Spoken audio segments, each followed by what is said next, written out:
एच.सी. वर्मा की कहानी, एच.सी. वर्मा की ज़ुबानी। आज मैं भाग 25 का वर्णन कर रहा हूँ, जबकि मेरा एडमिशन आईआईटी कानपुर के 2 ईयर एमएससी फिज़िक्स प्रोग्राम में हो चुका और मैंने जाकर के वहाँ ज्वाइन भी कर लिया। बहुत सारी यादें हैं उन 2 वर्षों के एमएससी की और उसके बाद जो मैंने पीएचडी की उसके दौरान आईआईटी कानपुर की। बिल्कुल नया स्थान, बिल्कुल नई रीति नीति, पहली बार सेमेस्टर सिस्टम और ढेर सारे इम्तहान। कहाँ पटना विश्वविद्यालय में 2-2 साल पर इम्तहान होने की बात, वो भी मेरे समय में लेट होकर के 2 साल का इम्तहान 3-3.5 साल में जा कर के हुआ, बीच में कोई भी परीक्षा नहीं।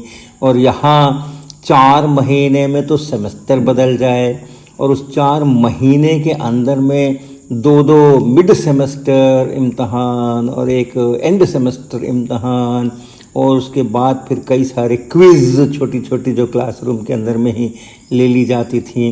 इतने सारे इम्तहान, पूरी की पूरी परिस्थिति बिल्कुल अलग थी और चुनौतियाँ भी बड़ी गंभीर थीं। मेरे क्लास में बैच में 15 विद्यार्थियों का एडमिशन हुआ था और वो 15 विद्यार्थियों में से पता नहीं कितने 8 या 10 या 11 अपनी अपनी यूनिवर्सिटी के टॉपर्स थे और मैं तो अपनी यूनिवर्सिटी का टॉपर था भी नहीं। हालांकि मेरे यूनिवर्सिटी के टॉपर भी उसी 15 के अंदर थे, विनोद मिश्रा जी। तो ऐसा और सुनने में आया कि वो सेमेस्टर सिस्टम के अंदर में कॉम्पिटिशन्स होते हैं, कोई पास मार्क और कोई फर्स्ट डिवीज़न का मार्क्स वगैरह नहीं होता है और सभी बच्चे कैसा करते हैं, उन्हीं में से कुछ खास प्रतिशत को फेल, कुछ खास प्रतिशत को पास, कुछ खास प्रतिशत को ए ग्रेड, इस तरीके से ग्रेडिंग होती है। ये सब कुछ नई बातें सुनने को मिलती थी।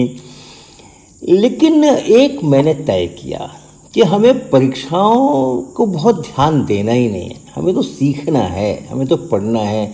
जैसी परीक्षाएं लोग लेना चाहें वैसी परीक्षाएं लें, हम पढ़ेंगे, हम सीखेंगे और जब पढ़ेंगे और सीखेंगे तो परीक्षाएं दे भी डालेंगे, चाहे वो हफ्ते की परीक्षाएं हो, चाहे महीने की हो, चाहे प्रतिदिन की हो, जो भी हो, हमें पढ़ना है। लेकिन पढ़ने की बाधा थी भाषा, क्योंकि क्लास में जब प्रोफेसर साहब पढ़ाया करते थे, अभिजीत मुखर्जी थे हमारे बहुत तो अच्छे शिक्षक, शायद बिल्कुल जिस तरह मैंने एडमिशन लिया था आईआईटी कानपुर में 1975 में, उन्होंने भी शायद उसी साल आईआईटी कानपुर में एंट्री की थी अपने एक फैकल्टी मेंबर के नाते, असिस्टेंट प्रोफेसर के नाते।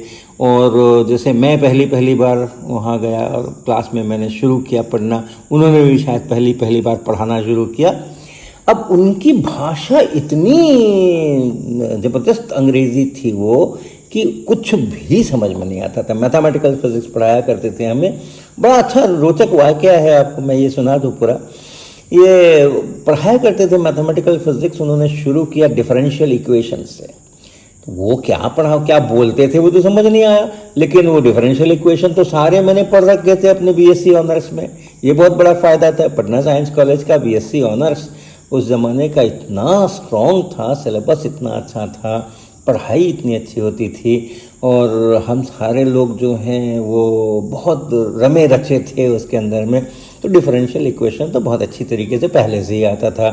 तो इसलिए जो कुछ भी वो करते थे बोर्ड पर लिखते थे, जो सेकेंड ऑर्डर डिफरेंशियल इक्वेशन ये वो उनके बिना बोले भी समझ में आ जाता था कि हाँ क्या क्या हो रहा है। लेकिन वो अध्याय जब ख़त्म हुआ और उसके बाद अगला अध्याय उन्होंने उठाया टेंसर अलजेब्रा और टेंसर कैलकुलस। अब उसके अंदर में वो मेरे लिए बिल्कुल नया विषय था, मैंने कभी सुना नहीं था उसके विषय में, और कठिन भी है, मेरे लिए तो कठिन था। तो उसमें बड़ी दिक्कत हुई और पूरी क्लास को दिक्कत हुई। एक भी विद्यार्थी नहीं था उस पूरे 15 में जो कि उस विषय को समझ पाया हो। मैं तो भाषा के कारण से अटकता था, लेकिन बाकी के सारे लोग जो थे वो विषय की जटिलता के कारण से भी अटक रहे थे। मैं भी अटक जाता अगर विषय की जटिलता तो थी ही, लेकिन उसके साथ में भाषा की समस्या और भी एक और एडिशन था।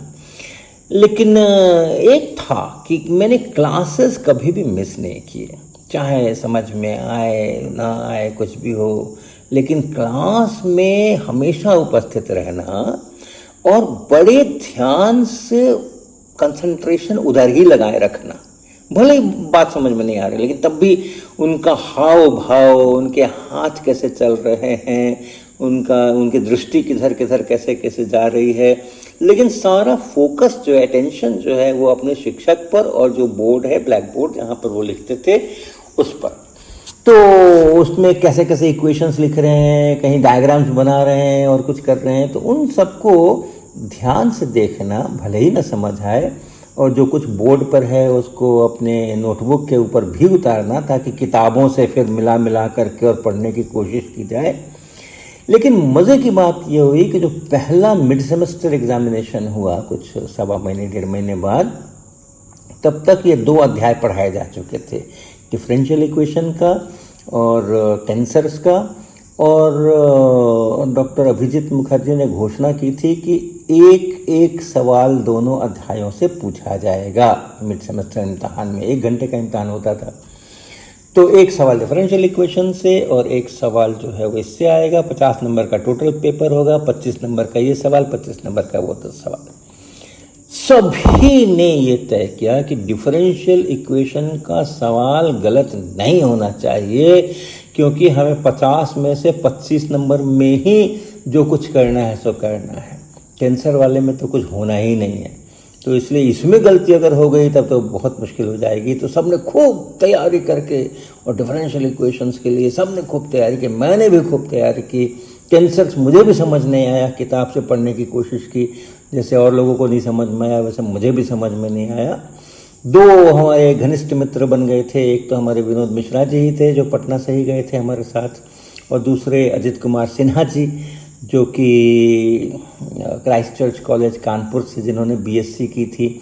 उत्तर प्रदेश में ऑनर्स तो होता नहीं, और बहुत मेधावी अजित सिन्हा जी भयंकर मेधावी छात्र हुआ करते थे, और चीज़ों को पहली बार में या जल्दी से समझ लेना, अगर उनके सामने ठीक ढंग से प्रस्तुत कर दिया जाए, इसमें उनका कोई जवाब नहीं था। मैं उतनी जल्दी नई चीज़ों को नहीं समझता था जितनी जल्दी वो समझते थे, लेकिन उनके लिए हर चीज़ नई ही थी, उनके लिए हर चीज़ नई ही होती थी। तो अजित सिन्हा, मैं और विनोद जी, हम तीनों का तो पक्का ही गुट था, और उसके अलावा बाकी 15 में से जो भी आके हमारे साथ बैठ जाएं तो हम लोग मिलजुल करके पढ़ा करते थे। परीक्षा की घड़ी आ गई, मैथमेटिकल फिजिक्स का पेपर, एक सवाल डिफरेंशियल इक्वेशन का और एक सवाल टेंसर का। अब सभी की तरह से मैंने भी अपना डिफरेंशियल इक्वेशन का सवाल बड़े ध्यान से, कोई गलती न हो जाए, बनाया, और जल्दी से बन गया वो। 10-12 मिनट के अंदर में बन गया, क्योंकि पहले से ही डिफरेंशियल इक्वेशन मेरे स्ट्रॉन्ग थे, और इतनी पढ़ाई इसके लिए भी की थी, परीक्षा के लिए भी पूरी तैयारी की थी, बन गए। अब बच गए करीब करीब 45 मिनट, 50 मिनट बच गए 1 घंटे के पेपर में। क्या करें? टेंसर का जो सवाल उन्होंने कहा था कि इसको प्रूव करना है, वो तो कुछ समझ में आ नहीं रहा था, तो करें क्या बैठे बैठे।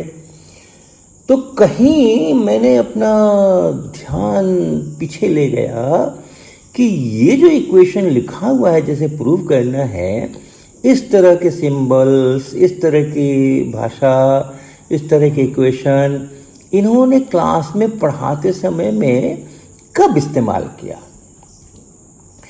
तो याद करते करते करते करते किसी एक लेक्चर पर मेरा ध्यान फोकस हुआ कि हाँ, उस दिन जब इन्होंने आकर के और ऐसी तस्वीर एक बनाई थी, उसके बगल में ऐसा इक्वेशन लिखा था।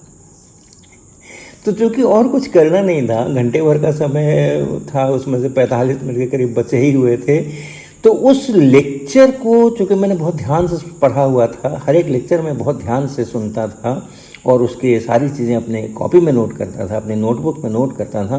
तो मैं याद कर कर के क्या क्या उन्होंने लिखा था उस दिन, और क्या क्या उन्होंने कुछ तीर चलाए थे, इधर से उधर, उधर से उधर एरोज बनाए थे, जो जो याद आता गया वो मैं कॉपी में लिखता गया। क्या लिख दिया इतनी देर के अंदर में मुझे पता नहीं, और कॉपी जमा हो गई इम्तहान की, बाकी लोगों ने भी जमा कर दी। अब उसके बाद जब इम्तहान ख़त्म हो गए, दोबारा क्लासेस शुरू हुए, तो परंपरा के अनुसार जितनी आंसर बुक्स होती हैं मिड सेमेस्टर्स की, वो बच्चों को लौटा दी जाती हैं।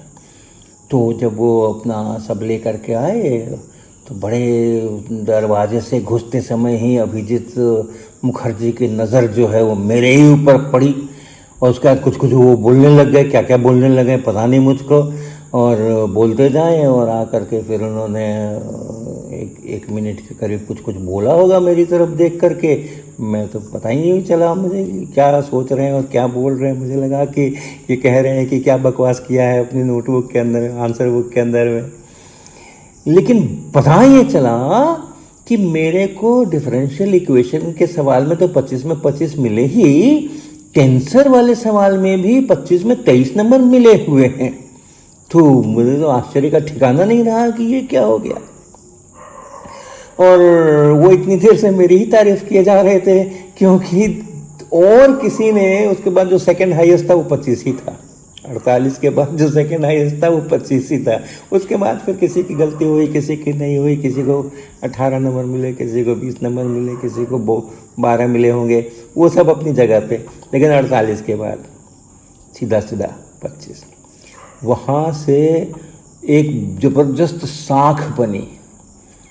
बाकी के जो विषय थे वो तो वैसे ही आते थे, तो उनमें तो अच्छे नंबर आने ही थे, इसी में सबसे खतरा था। तो वहाँ से एक साख बनी कि हरीश वर्मा जो है वो बहुत ब्रिलियंट और ये वो वगैरह वगैरह वगैरह वगैरह, उस तरीके की साख बनी। अब आप सोच सकते होगे कि हॉस्टल में आकर के मेरे सारे सहपाठियों ने मेरी क्या हालत बनाई होगी। सबको लग रहा था कि मैंने चुपचाप टेंसर का अभ्यास कर लिया और किसी को नहीं बताया था कि दूसरों को नंबर नहीं मिले और मुझे ही मिले। बड़ी मुश्किल से जो मेरे बिल्कुल करीबी थे, हर तरह से मेरे साथ से विनोद जी और अजीत सिन्हा जी, वो पहले कन्विंस हुए, फिर बाकी लोग कन्विंस हुए। मेरी कहानी पर विश्वास करना थोड़ा कठिन ज़रूर था, लेकिन किया लोगों ने, क्योंकि बाकी के जीवन के अंदर में भी मैं जो कहता था वो करता था, जो करता था वही कहता था। तो ये जो एक साख बनी हुई थी कि हाँ भाई हरीश वर्मा जो है वो स्पष्टवादी है, और तो कुल मिलाकर कई दिनों के बाद वो सब सारी सिचुएशंस जो हैं वो नॉर्मल हुई। तो पहले सेमेस्टर के एकेडमिक्स में इसी प्रकार से हुआ, संघर्ष रहा। लेकिन लाइब्रेरी बहुत बढ़िया लाइब्रेरी हमारी, और वहाँ से किताबें और फिर लोगों के साथ मिल कर के पढ़ाई करना, समझना, समझाना लोगों को। मुझे बहुत चीज़ें समझाई सभी को, क्योंकि पटना साइंस कॉलेज का पढ़ा हुआ, बीएससी ऑनर्स पढ़ा हुआ मैं बहुत आगे था शुरुआत के अंदर में, और इसलिए बहुत सारी चीज़ें लोगों को मैं सिखाया पढ़ाया करता था। ऐसे करके बढ़िया चला। एक्सपेरिमेंट हुआ करते थे, जाकर करने होते थे एमएससी में। तो एक एक्सपेरिमेंट था जिसमें कि गाइगर काउंटर की सहायता से किसी रेडियो एक्टिव एलिमेंट का रेडिएशन, उसका अध्ययन करना था।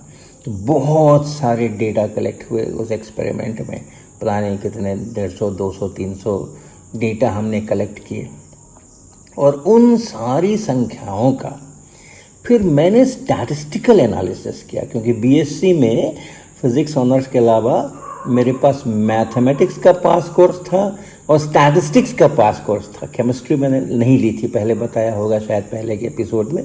तो स्टैटिस्टिक्स का चूँकि मेरे को ज्ञान था, पूरा कोर्स किया हुआ था बीएससी के अंदर में पास कोर्स का, और इतना सारा डेटा सामने आ गया, 150-200 डेटा सामने आ गया।